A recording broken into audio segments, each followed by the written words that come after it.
overhauled their offense last Wednesday and Thursday, Friday, in preparation to play the Giants, and at the same time did preparation on Seahawks and Vikings. That's ridiculous. There's not enough time in the day to have done that. And while I also think it's wrong to say that Jason Garrett called the plays against the Giants, because he didn't, I think it is right to say that Jason Garrett popped his head into the offensive meeting room last week more often than usual and put his hands on the steering wheel of the game plan a little more than usual. Now, the Cowboys kind of deny that, but I think there's a semantic game going on there. I think Jason Garrett was more involved in how the offense was going to operate than he had been the previous week. I think that's fair. I don't think it's controversial. I don't know that it's particularly juicy, but I think it's accurate and fair.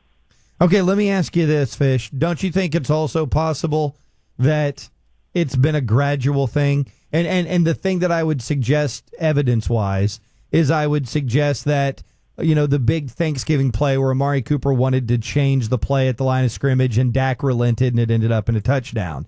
And then I was really, I don't know, for lack of a better phrase, taken aback when I heard Garrett after the game say that the 2-point conversion play they ran was the one that Dak wanted to run. Yeah. And so I'm looking at this stuff going, man, has this been a gradual thing? Dak has more influence. Nussmeier has more influence. Sanjay Lal has more influence. Garrett obviously should be having the most influence. He's the head coach. But yesterday during the scrum, Dak was talking about going into the game.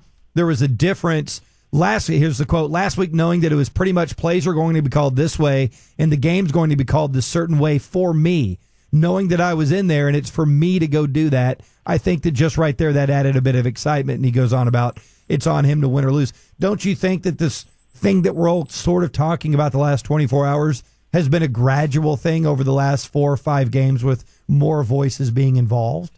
I do, including the idea that Dak Prescott, hey, let's do this instead of that. Right. And what the critics of Linehan, and they are many, they are legion, probably need to understand here is the quarterback doesn't have permission to change plays unless the coaching staff builds the permission in to the game plan, right, and to the playbook, right. So it's not Dak Prescott saying screw the coaches. Let's get down in the dirt with our fingers and draw up plays. It's the point guard having the freedom to go to a different page that he was giving permission to go to, and that's happened, I think, increasingly with Dak. And I'll tell you the other permission that goes with it is players are free to talk about it.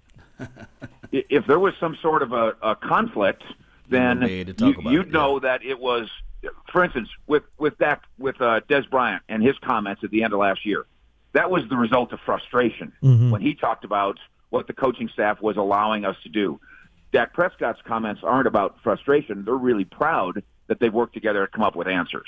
Mike Fisher joining us right here on 105.3 The Fan. What homework have you done on Seattle?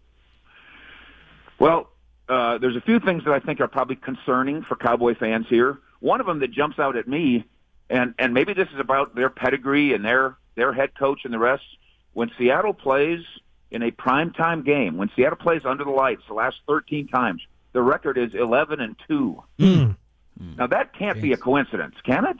No, that's just good. I think Seattle's one of those programs that they feel like they belong on this stage. Like, I hate Philadelphia and their trash fans. I have zero doubt. And this reminded me of the old Laker teams. Like, Kobe and Shaq would mail it in during a regular season, and they could start off on the road. They didn't care. And Philly, I think, is going to feel like that going into Chicago. Like, we got our swag. We're the champs. And I think Seattle's on that same type of level. They're not going to be scared whatsoever going into Arlington. Do you know what I think feeds into what you're saying more than anything and the perception of that? You just called Seattle a program. Yeah. And program is generally referred to as a college team. And the thing about a program is that you turn the players over every 2 to 3 years, and it doesn't matter. They always win because that program has an identity. It's usually the coach. And in this case, we're talking about Pete Carroll that had a program at USC and has gone to Seattle and created that same thing there. There's a lot of turnover. There's a few constants. But I think you're dead on when you call it a program, and that's why we're talking about a team that is 11-2 in those situations. Yeah, my Fish. point, Fish, was even better than I thought. Now, here's a couple of Seahawks vulnerabilities, because we think of them as being good on defense. Agreed? Yes. Okay, but they don't do a great job stopping the run. Good. And in 4 of their 6 losses, they've given up 140 yards or more. So I like that. Ezekiel Elliott, pardon me? I like that going the Cowboys' way. Yeah, so Ezekiel Elliott, who is as fresh, this is as fresh as he's been, certainly on a Thursday all year long, because he took that week off. And as we've discussed earlier in the week, it usually takes him after a Sunday game until the following Friday to feel like, okay, my body's ready. That's football. It's he's involved in 40 car wrecks a weekend. This week he was ready to play a game on Monday, and another one on Tuesday, and another one today. So that matches up well with what the Cowboys can do and what Seattle does not do. They also, on defense, in the last 2 games against the Cowboys, they only on offense they only rush for 2.7 yards per carry. And they only throw for 121 yards per game. But they find ways to win because of the pivotal football thing, which is takeaways and turnovers. True that. And that's been the difference when Dallas plays Seattle. It's who takes it away and who turns it over. And too often in these meetings, dating back really 6 years, it's been Seattle that wins that battle. Right. It isn't Fish. I mean, don't you anticipate, if you look at the way both these teams play, the way they want to play, don't turn the ball over. Keep the ball as long as you can. Time of possession game. In a game, if it plays out the way both of these teams want it to, isn't Dallas's biggest concern containing Russell Wilson at the most high leverage moments? Yeah, if you keep him in the pocket, then you knock him down to being mortal. And if you can have him, because he does tend, because he is so mobile and so athletic and so confident, he'll throw off his back foot and he'll throw while he's backpedaling, and he's vulnerable there. And then he goes super mortal. So one great advantage that Dallas's defensive line thinks it has is, and this is one of the reasons they don't like the big, fat, traditional one technique, although Antoine Woods is happy to joke about being a little chubby. They like an athletic front across the board, because those guys can get upfield and also contain the quarterback. And, yes, they'll have to do that against Russell Wilson here. And, by the way, they should have their full complement of guys to do that, including Tyrone Crawford, who's practicing this week. What about Su'a-Filo? He did not practice the last 2 days, so we will monitor that today. Obviously, you've got Connor Williams, and while he hasn't had an all-rookie season or anything, I think we all agree with that. If the worst thing in the world was you had to go put Connor Williams back in, who started the first half of the season for you, I don't think that'd be the worst thing at all. But Su'a-Filo is certainly going to try to play this weekend, and we'll try to practice today with the ankle, and we will monitor that. You have another note on Zeke's rushing title? Yeah, there is this, I guess it's kind of a traditional meme that you don't win the rushing title and win a Super Bowl. And I don't want to get too far ahead of ourselves here, but the Dallas Cowboys have done that 3 times. Now, that guy's name was Emmitt Smith, and he won rushing titles and Super Bowls, I believe, all 3 of those years. Not that this team is that team, but this runner, in his first 3 years, this runner is that runner. So there's no Ezekiel Elliott-related reason that he can win a rushing title, which he just did again, and can't compete for a Super Bowl. History says you can, and his talent says you can. Thank you, Mikey. Ask your wife if that was satisfactory. I will. Man, that was edgy. The radio segment. Yes, Mike. Indeed. That's some good stuff right there, guys. Appreciate everybody for tuning in to the nation. Are you? Appreciate everybody. That was in honor of you guys and all your interviews, what you do at the end. And thank you, everybody, for tuning in to the Law Nations podcast, and as well as the 105.3 The Fan. I really appreciate each and every last one of you all for being part of the mix. Here's the thing. We already know that this team facing Seattle Seahawks, it goes much more deeper than us trying to defeat them. It goes all the way back to like 2006. So we have to figure out a way to just find some point in this type of thing, I know you guys don't see me right now, but just bear with me while I upload this right here. But just listen to what I have to say on this part. Cowboy Nation, all we got to do is focus on and do the things that we need to do. And that's taking time of possession of the football. Of course, you guys hear me say that all the time, T-O-P. Even at that point, let me move to the bottom. All right, so even with that, time of possession of football, when we hold on to the ball longer than the team is able to have the ball, we tend to win games. But also what we need to do in order to stop the Seattle Seahawks is also score early and often. And if we can do those things, oh my goodness, it will be nice, man.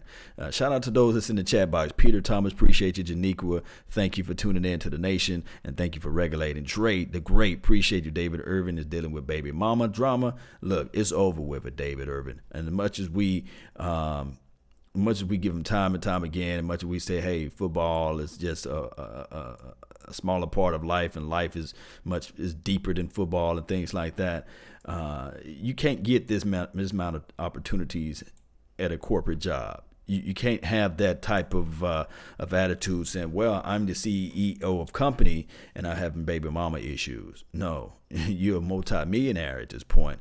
And he should be able to resolve that. I don't care what nobody say at this point to me about that. You can cry me 1,000 tons of rivers of tears and things like that. The guy's just not focused. He's not focused, and this is not his main goal in life. And we have to realize that this is not a psychology clinic, or this is not a, rehabilitation clinic as well. So we are the Dallas Cowboys. At this point, you cut your losses and you say, okay, we wish you nothing but the best. And you give you your money and you go on with your life and do something else. I guarantee you, when he's 40, when he's 50, when he's 60 years old, he'll look back at this and he'll say, man, when I was 20, I had an opportunity to play with the Dallas Cowboys. And I used to be a dominated guy. I dominated that line. That's what he's going to be. It's just how it is from there. Why do Mark Holmes have two accounts? Why do we both have two accounts? Because it's just how the YouTube world is created, and that's just how it goes. But let's move forward to this right here. The Seattle Seahawks. All we got to do is stay focused on just dominating and scoring when we need to score. When we get down into the money zone, green zone, score. That's all we have to do. Let me make sure that they're not saying anything else before we go. For a satisfying trend. That's still commercial. All right, so with that being said, guys, let me know how you guys feel about the score prediction. Oh, I got to play this right here. I didn't put it up there. Let me talk to you guys about chances and opportunities to win, a chance to get to the game. Let me hit you guys with this information. Really appreciate each and every last one of you guys. You can win tickets. Just want to give you a heads up that TKO Boxing is doing a charity raffle to win Dallas Cowboy playoff tickets for this Saturday's game against Seattle. Pre-game sideline passes, an awesome pre-game experience extravaganza. Click on the link below for all the details. And once again, thank you for your support. How about them Cowboys? Yes, that's Barry, man. It's one of our sponsors here. I have to say this right here. If you love the Cowboys, not just like them, and if you love them, and you really want to have a chance to get to the game, especially if you're in the Dallas area, you don't have to worry about buying plane tickets and things like that. There will be a link once this video been posted or what have you. It may be in the description box on this one of the pages there, where you can go to that link and put your name in the hat, and you can win an opportunity to go to the game. And on top of that, I'm not talking about you being way in the nosebleed area. I'm talking about a package that's worth around $3,000, So that's a huge opportunity for those. Just hit me up too.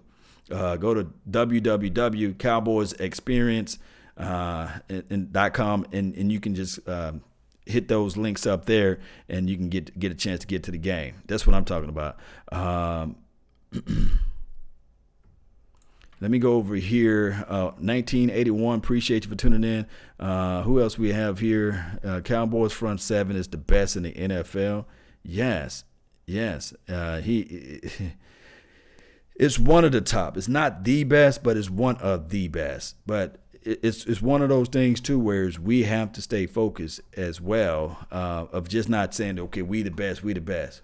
Of course, titling and everything is cool, but everyone, remember, I always say this, everyone, and I mean everyone, have reasonings to why they do things that they do, but results are what matter. So we have to get out there and find a way to win. Results. We were the best team in 2007. It was only one other team that was better than us, and that was the Patriots. But we didn't have the results, you see. 2014, one can argue that Tony Romo had one of his best careers, right? But results, what matter? Everyone have reasonings, you know.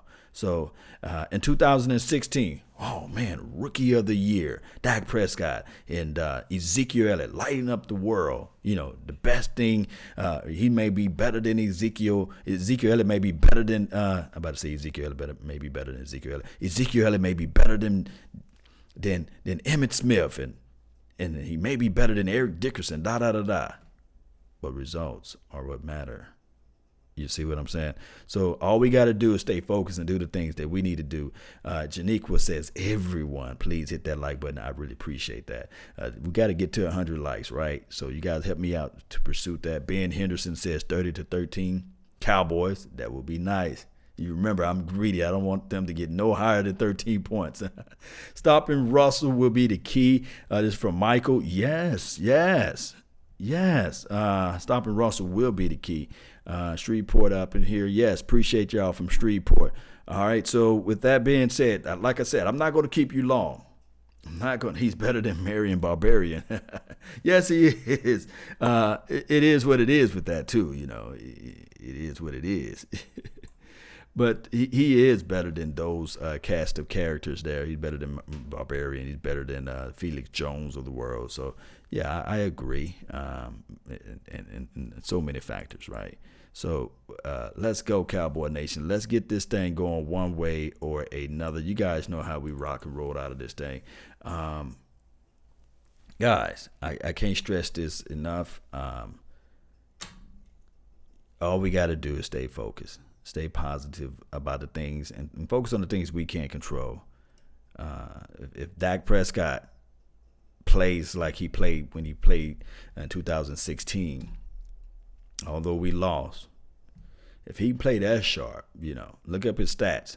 If he can get him going earlier versus going in the second half, then we have a strong chance.